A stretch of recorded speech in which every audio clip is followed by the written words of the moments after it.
right, everybody, I'm here with, I gotta say, one of my favorite people in franchising. So this is Carson Supe from Enviro-Master Services. You might have seen a video CC did a couple weeks ago on kind of a speed dating kind of interview with Carson. And so I'm going to take some time and get a little bit deeper into the brand Enviro-Master and help Carson with some questions. So thanks, Carson.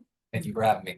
All right. So first thing I have to say is definitely I have some very happy franchisees with Enviro-Master, right? We've been working together for a lot of years. And I think big claim to fame this year would be David Chang, who was franchisee of the year, right? That's right. Franchisee of the year, mentor of the year, and what was it, 3 years ago? Rookie of the year. Yeah. So you guys are a rock star. That's awesome. That's awesome. So yay, David, thank you for, working with us all this time. So, all right, so let's talk a little bit about Enviro-Master. So first thing, Carson, just let us know, what is it? So what is the brand Enviro-Master? The best way to describe it is a hygiene-focused facility services vendor.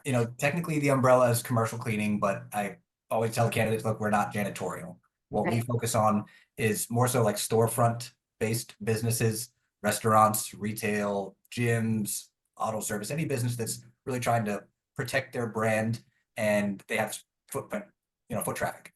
And so what we provide is a suite of deep cleaning services, kind of like the dentist. The janitor does the toothbrush. We come in and use a specialized set of tools and products that mitigates risk, improves the brand equity, and makes it look good and smell good. All right. That's a perfect way to say it. I always kind of struggle with that part, right? I'm like, it's not a janitor. They're not coming in every single night and emptying the garbages and vacuuming the floor, right? It's deeper. So that's a good way to say it. So talk a little bit, when you talk about Enviro-Master, who are the customers? This is a B2B brand, right? You're not coming into my house to clean the bathroom. The historical service, or if you will, like the legacy service, has always been like a hyper focus on the restrooms. Okay. And so as you can imagine, like hospitality industry has always got it. Like quick service restaurants, upscale dining, fast food places. If you go into the bathroom and it's gross, everybody thinks about the kitchen. And so in the last few years, we've expanded our services to get outside of the bathroom, getting into deep cleaning, floors, power washing, window cleaning. We came out with a proprietary paper system. And so our customer base has expanded now to more larger facilities. We've gotten a lot of traction with grocery stores, still get a lot of like auto dealership, type places.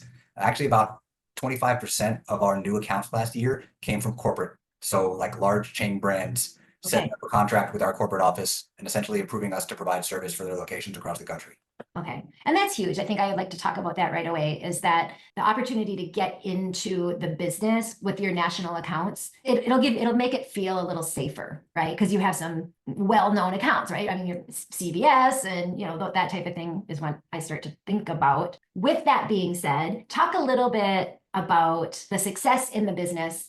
The way I describe it to people is that you can't just rest on the national accounts. Like, how you're going to be successful with Enviro-Master is to connect the dots on the map between all those national accounts. So to be successful in Enviro-Master, what is that franchise owner doing on a daily basis? Kind of depends on where they are in the life cycle of their business, right? The first $1 million in revenue, I'll be honest, a lot of franchisees are very involved in day-to-day. If they're not doing sales themselves, then they are overseeing a salesperson that's out there pulling open doors. And like pulling open doors could be, hey, we just got this contract with Herc Industrial Rentals. Here's the services they agreed to. But at the end of the day, it's a hunting license.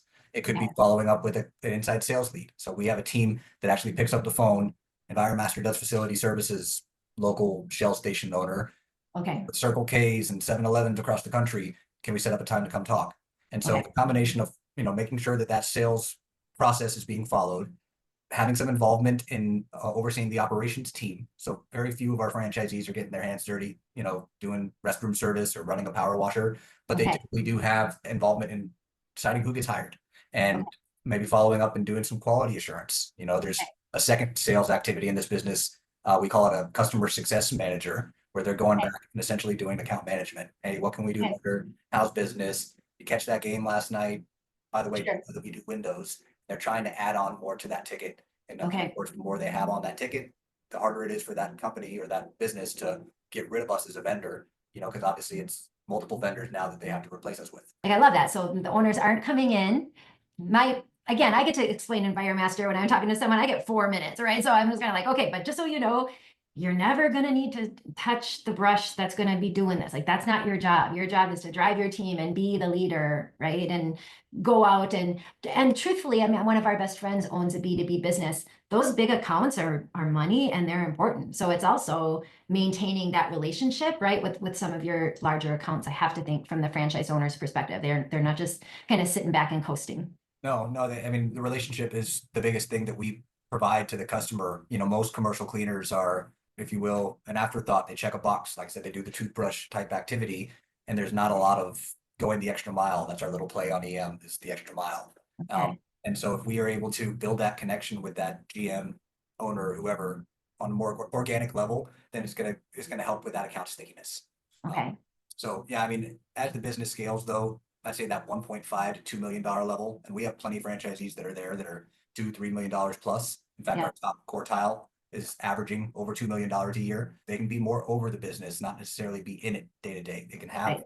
a salesperson, they can have a CSM that works with that salesperson to get upsells. They can have an ops manager and a handful of technicians that reports just to that ops manager. They oversee the financials at that point. They kind of make sure that everything is running to the level that they want to do. Right. And that's, I think, something to talk about as we're doing this brand deep dive is that this is a big business, right? You can grow. I mean, your top guy does millions. This isn't a set it and forget it. This isn't we're going to hire, 3 people and they're going to check in Monday morning. This is to grow that kind of revenue and drive that kind of revenue. That's not just your top guy. That's your top quarter guys are doing 7-figure gross. Let's kind of own that, right? Like, this is a big business. This is a legacy business. This is a path it down to your kids type of business, right? It's very scalable, and our customer base will never run out. The key is that they have to build that service team and eventually build that sales team to continue growing, and it can be whatever level that they want. I mean, top location does upwards of $4 million a year. Isn't that crazy? That's just awesome. I love it. In a Out of business, one warehouse too. one warehouse. Exactly. So talk about that, right? So, I mean, you want to do that in Subway. You have, 17 locations and, a million other moving parts. Yeah, so a good analogy I make for this is the pest control industry. If the company's big enough, how much does the insecticide cost? Pennies. So the Right. same thing applies with us. The cleaning products that we use, the actual chemicals that we apply, they're very, very minimal. Your main cost is the direct labor to go out and do the work. And by the way, our workers make good money. So that's Yeah. one of the concerns that I've heard people ask, like, oh, how do I deal with staffing? Number one, we have a recruiting vendor. Number two, a significant amount of training. Obviously, there's 2 weeks that happens in Charlotte corporate. There's a week prior to that that's focused on sales.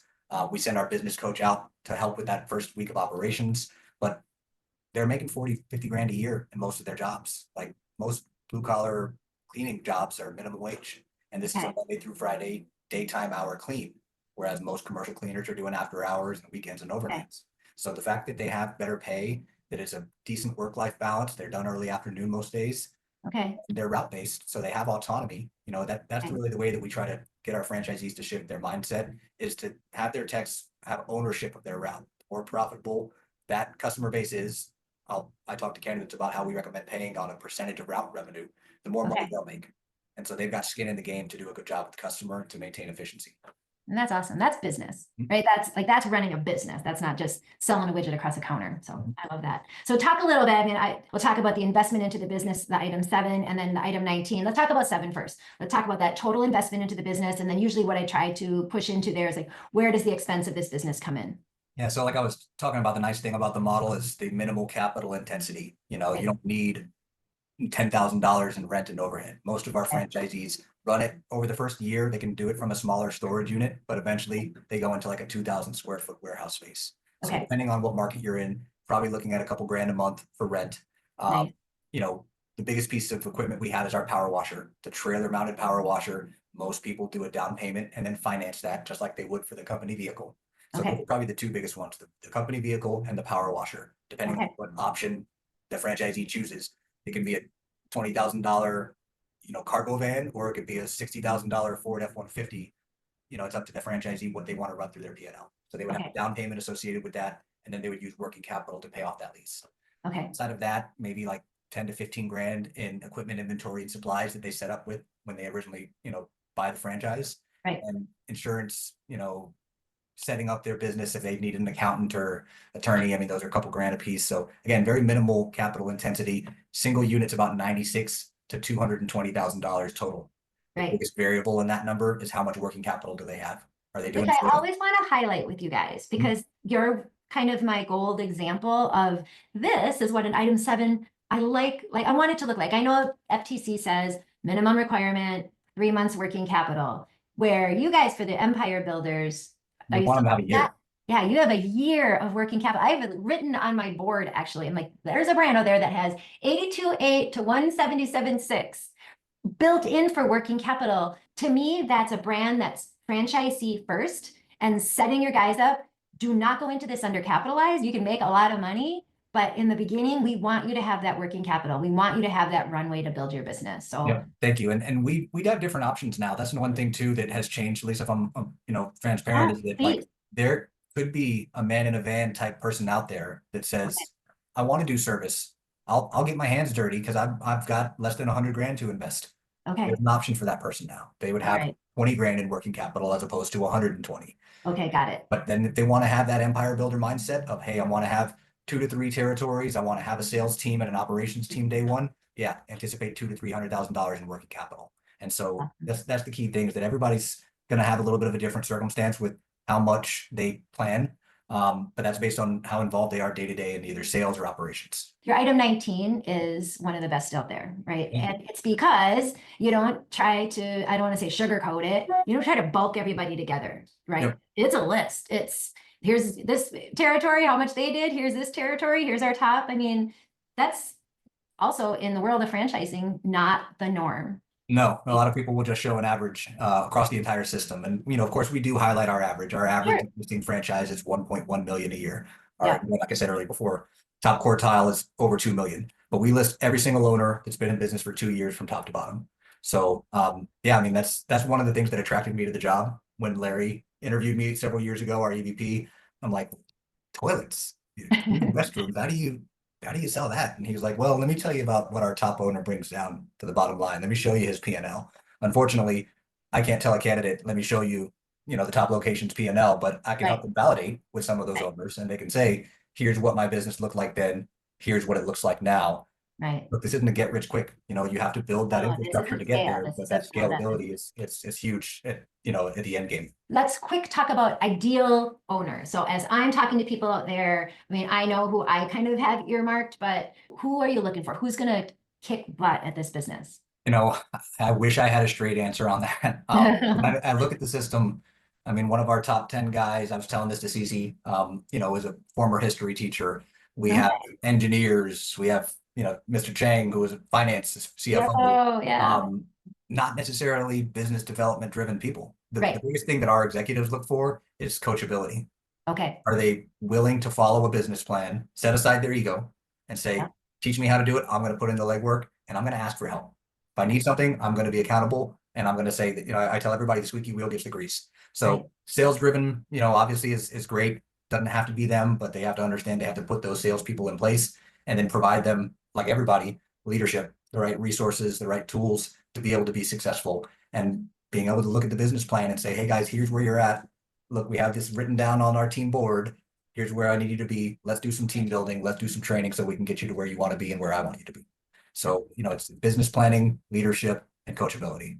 Management background, maybe managing other people, managing KPIs. Yeah, building a team. Yep. Yep, Or at least a willingness to do that, even if they Okay. haven't done it before. Okay, got it. Thank you. So talk about, I mean, I always like to do a couple hot seat questions. So I think for you, like, we make it all sound great, right? It's like, oh, it's super simple. Build that team and go out and do all the plays I in the wish. market and life is great, right? But it's business. It's hard, right? And we have to own that. So what are the challenges that your owners are facing? Let's talk about it. I think the only fair way to talk about it with Enviro-Master, because you are such a big legacy brand, is like, let's talk about the first 2 years. What are the hurdles those guys have to come over in order to get successful in the business? The biggest challenge, or I guess the biggest obstacle I've seen to franchisees being successful is getting bogged down by minutia as opposed to Okay. being focused on the big picture. Okay. This seems like a very simple business. It's route based. Everyone hears the word commercial cleaning and they think, oh yeah, I know what cleaning is.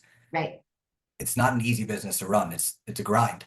And Right. so having clearly defined, like I was saying, plans and metrics in place for your employees, and not just I wrote it down on the back of a napkin and I tucked it into my desk, but I have Right. it written on a board that we go to when we do our Monday morning meeting.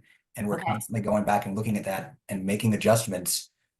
That's the key to this is having well-written goals and implementation strategies for the employees, not just the business owner. Okay. So I don't know if that really answers it. No, I think it does. And I think like we have to think about that because a lot of people will say in our early conversations, oh, B2B, I love that.